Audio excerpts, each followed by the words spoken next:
پاکستان کے اندر بہت سے کیسز ایسے سننے کو ملتے ہیں، کوئی بوڑھی بوڑھی خاتون ہیں، ان کو ایسی کوئی شکایت ہے تو وہ کہتی ہیں میں ذرا بچی کی شادی تک کر لوں، اس کے بعد میں علاج کراؤں گی، بیٹے کی شادی نہ کر لوں، یا میں نے کچھ جو بھی ان کے کمٹمنٹس ہیں وہ کرنے کے بعد. تو لوگ جو غیر ضروری اس پہ ایک بریک لے لیتے ہیں کہ جی ڈاکٹر کے پاس نہیں جانا، ہو سکتا ہے کچھ بڑی چیز نکل آئے، تو کچھ تو چیک اس وجہ سے نہیں کراتے کہ کوئی بڑی چیز نکل آئے پھر علاج کرانا پڑے گا.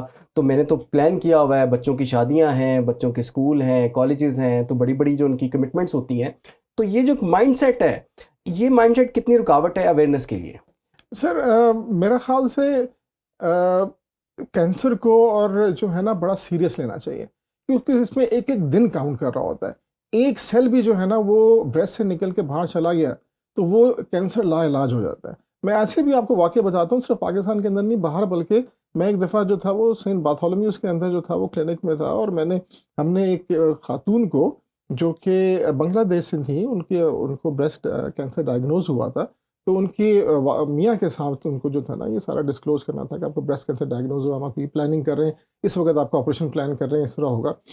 رمضان شروع ہونے والا تھا، تو ان کے وہ مشورہ کرنے گئے، اور اس کے بعد پھر وہ واپس آ کے انہوں نے یہ فیصلہ کیا کہ ہم نے آپس میں مشورہ کیا ہے کہ رمضان کے اندر جو ہے نا، کیونکہ صبح سحری اور افطاری کے اندر مجھے اپنی وائف کی بھی ضرورت ہے اور ان کو بھی جو ہے نا روزے رکھنے ہیں، تو یہ ہم اس وقت تک اس میں پروسیڈ نہیں کریں گے کسی قسم کی بھی ٹریٹمنٹ کو جب تک ہمارا رمضان ختم نہ ہو جائے. اچھا. تو اسی قسم کے خیالات اور اسی قسم کے جو ہے نا چیزیں پاکستان میں بھی ہوتی ہیں کہ ٹھیک ہے بیٹی کی شادی ہے، یا میں ابھی کسی اور مسئلے میں پھنسے ہوئے ہوں، یا کوئی اور ثانیہ گھر میں ہو گیا تو ہم اس کو نہیں دکھاتے. لیکن اپنی زندگی بھی بہت زیادہ امپورٹنٹ ہے. اور دیکھیں فار ایگزامپل اگر آپ بیٹی کی شادی کی اگر ہم مثال لے لیں، چلیں مبارک شادی اگر ہو گئی اور بعد میں جو ہے نا خدا نہ خواستہ وہ ایسا پتہ چلا کہ بریسٹ کینسر تھا اور وہ آگے بڑھ گیا اس دوران میں، تو وہ بیٹی کو بھی کتنا کو افسوس ہوگا اور ان کی اپنی زندگی اور باقی سارے خاندان کو کتنا فرق پڑے گا. تو یہ بھی سوچنے کی بات ہے نا. ٹھیک ہے. اور دوسرا جیسے کہ آپ نے ایک بتایا کہ ٹیبو بھی ہے ایک، کہ جی کسی کو اگر ہے تو لگتا ہے کہ جی اس کے والدہ کو ہوگا، یا اس کی دادی نانی کو ہوگا، یا آگے بچیوں کو بھی ہوگا. تو کیا یہ اس میں کس حد تک صداقت ہے؟ اور خدا نہ خواستہ ایک فیملی میں اگر ایسا کیس آ جاتا ہے تو باقی لوگ بڑے ڈر جاتے ہیں، ان کو ڈرنا ہے، انہیں کیا کرنا ہے؟ سر یہ آپ بالکل صحیح کہہ رہے ہیں، یہ بریسٹ کینسر بھی بہت ساری چیزوں کی طرح سٹگمیٹائز ہو گیا ہے. اور اس میں جو ہے نا جو لوگ جن کو بریسٹ کینسر نکل آتا ہے، وہ خواتین، وہ ان کے خاندان، ان کے گھر والے، ان کی بیٹیاں بہنیں جو ہے نا وہ بھی سٹگمیٹائز ہو جاتی ہیں کہ جی شاید ان کے اندر کسی قسم کی کمی ہے. کیونکہ کوئی کمی نہیں ہے، اللہ تعالیٰ کا نظام ہے. ایسا بھی ہو سکتا ہے کہ کسی کے خاندان کے اندر کسی کو بھی بریسٹ کینسر نہ ہو، لیکن پھر بھی خدا نہ خواستہ اس کو نہ بریسٹ یا کسی اور رسولی کسی اور جگہ کا جو ہے نا وہ کینسر ہو جائے، اللہ نہ کرے، لیکن کچھ بھی ہو سکتا ہے. تو میرے خیال سے یہ بہت ضروری ہے کہ ہم اپنے معاشرے میں یہ تعلیم دینے کی کوشش کریں کہ یہ ایک ایسی چیز ہے جو کہ پورے دنیا کے اندر ہے، اور اس سے جو ہے نا فی الحال ایسی کوئی نجات نہیں ہے. اگر کسی خاندان میں کسی لڑکی کو، کسی بچی کو اگر بریسٹ کینسر ہے تو اس کا علاج ممکن ہے، اور یہ ضروری نہیں ہے کہ اس کی بہنوں کو اور اس کی بیٹیوں کو بھی یہ بریسٹ کینسر ہو جائے گا. بس صرف تھوڑا سا دھیان رکھنے کی ضرورت ہے. لیکن لوگ تو ان گھروں میں جانا بند کر دیتے ہیں، ان کے ساتھ تعلق رکھنا بند کر دیتے ہیں کہ یار یہ تو ایک یہاں پر کینسر ہے، اور بچوں کو نہیں لے کے جاتے. ایک پریگننٹ ویمن ہے تو وہ کہتے ہیں جی وہاں نہیں جانا، اس خاتون کو بریسٹ یہ کینسر بھی ہے سر یا ٹریٹمنٹ ہو رہا ہے. میرا خیال سے خام خیالی کی وجہ سے ہی ہے، کیونکہ بریسٹ کینسر کوئی ایسی چیز تو نہیں جو کہ آپ کو مجھ سے آپ کو اور آپ کو مجھ سے اس طرح لگ سکے. ایسے نہیں ٹرانسفر ہوتی. ایسی تو کوئی وائرس نہیں ہے، کوئی بیکٹیریا نہیں ہے جو کہ لوگوں کو جو ہے نا ایک دوسرے سے آرام سے جو ہے نا لگ سکے، سانس کے تھرو لگ سکے، کسی کے پلیٹ میں کھانے سے لگ سکے، کسی کے واش روم جانے میں لگ سکے، کہیں کسی کے گھر میں بیٹھنے سے لگ سکے، ہاتھ ملانے سے لگ سکے. اس طرح کی تو کوئی بیماری ہے نہیں. یہ تو ایسی بیماری ہے جو کہ اللہ تعالیٰ کی طرف سے کسی کو ہو جاتی ہے، اللہ تعالیٰ نے اس میں شفا رکھی ہے، اس کی وسیلہ جو ہے نا انہوں نے ڈاکٹروں کو بنایا ہے. لوگ دم درود کے لیے بھی جائیں، لوگ پیر و فقیروں کے پاس بھی جائیں، لوگ جو آلٹرنیٹیو میڈیسن سمجھتے ہیں وہ استعمال کرنا چاہتے ہیں ضرور جائیں، لیکن ساتھ میں کسی میڈیکل ڈاکٹر کو بھی ضرور دکھا لیں. کیونکہ اگر مکمل علاج ہو جائے، دوسرا علاج بھی ہو، حکیم کا بھی ہو، پیر و فقیروں کا بھی ہو، دم درود بھی ہو، لیکن ایلوپیتھی کا بھی علاج ہو جائے تو وہ زیادہ بہتر ہے. ٹھیک ہے. اچھا جب علاج کی سر ہم بات کرتے ہیں تو آبویسلی علاج پہ تو پیسے لگتے ہیں، دوائیاں آتی ہیں، ٹریٹمنٹ ہوتا ہے، سرجریز ہوتی ہیں جیسے کہ آپ نے خود بھی بتایا. تو اس میں ایک اگر خدا نہ خواستہ کسی کو یہ بیماری لاحق ہے تو کتنے پیسے ہونے چاہیے اس کے پاس علاج کے لیے؟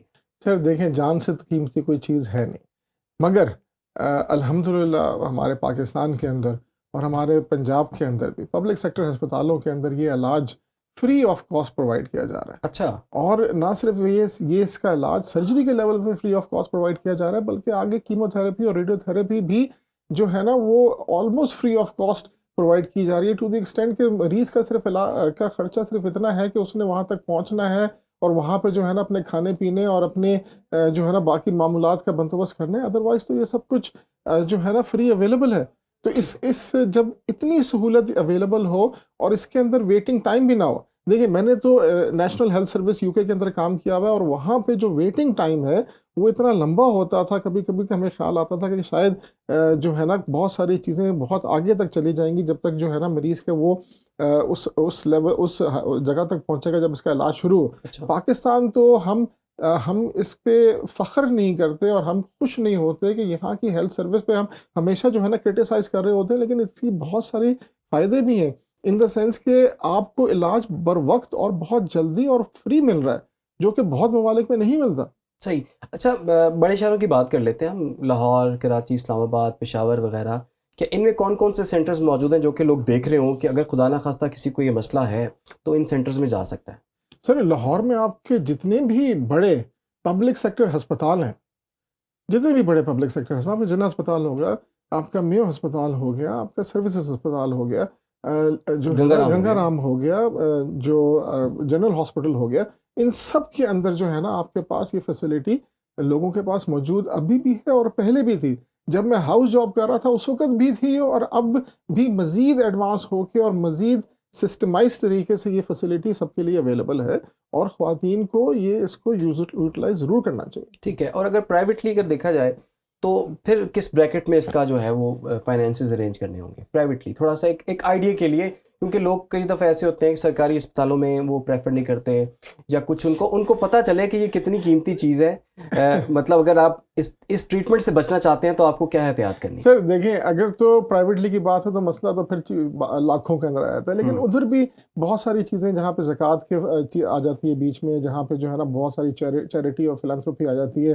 ابھی قریب ہی ہمارے نواز شریف کا کینسر سینٹر انسٹیٹیوٹ بہت بڑا بن رہا ہے، اس کے اندر بھی یہ فیسلٹی اویلیبل ہوگی، اور دوسرے جو ہے نا ادارے ہیں جو کہ یہ چیزیں پرووائڈ کر رہے ہیں. تو یہ ایک مہنگا علاج ہے، اس میں کوئی شک کی بات نہیں، مگر اسی مہنگے علاج کو حکومت نے اتنا سستا عوام کے لیے کر دیا ہے کہ وہ ہر کوئی افورڈ کر سکتا ہے.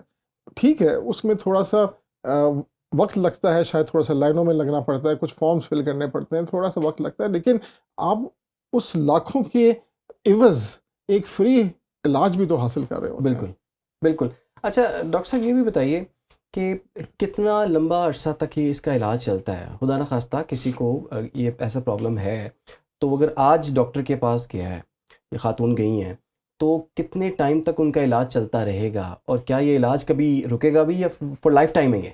نہیں سر، اس میں بھی بڑے مزے کی بات یہ ہے کہ سر دیکھیں، جتنے ہم زیادہ ویجیلنٹ ہوں گے، جتنے ذرا ہم جو ہوشیار رہیں گے اس کے بارے میں، جتنی خواتین اس کو ارلی جو ہے نا پک کر لیں گی کہ ان کے اندر جو ہے نا اس طرح کی کوئی مسئلہ ہے، یا وہ اپنا جا کے چیک اپ ریگولرلی کرواتے رہیں گی اور کوئی ارلی اس کو پک اپ کر لیا جائے گا، تو پھر یہ علاج بہت شارٹ ڈیوریشن کا ہے.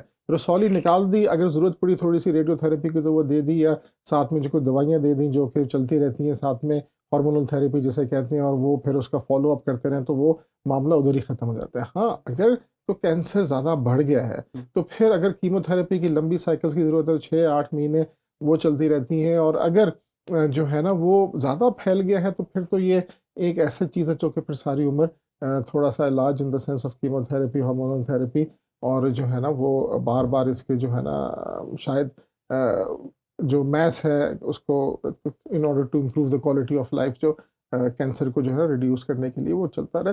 لیکن یہی بات ہے کہ جتنی جلدی اگر یہ اس کی تشخیص کر لی جائے اتنا ہی اس کا ڈیوریشن علاج کا بھی کم ہے، اور اتنا ہی پکا علاج، مکمل علاج اس کا ہو سکتا ہے. مکمل قابل علاج ہے، مکمل قابل علاج. ٹھیک ہو گیا. اچھا دوبارہ سے یہ واپس تو نہیں آ جاتا کینسر؟ اگر تو جو ہے نا کوئی کینسر سیل پیچھے نہیں چھوٹا تو یہ واپس نہیں آئے گا. تو اس لیے جب اگر تو جلدی پکڑا گیا ہے اور صرف ایک جو تھا نا وہ کوئی گلٹی وغیرہ ہی تھی تو اس کو پورا نکال دیا گیا، تو اس کے واپس آنے کے چانسز بہت کم ہے، انلیس اینڈ انٹل کوئی دوسرا جو ہے نا کوئی رسولی علیحدہ سے نہ بن جائے اسی بریسٹ میں، کسی اور دوسری والی بریسٹ میں. تو پھر آ سکتا ہے، ادروائز تو اگر جلدی پکڑا جائے اور اس کو اچھی طرح سے نکال دیا جائے تو اس کا مکمل علاج ہو جاتا ہے۔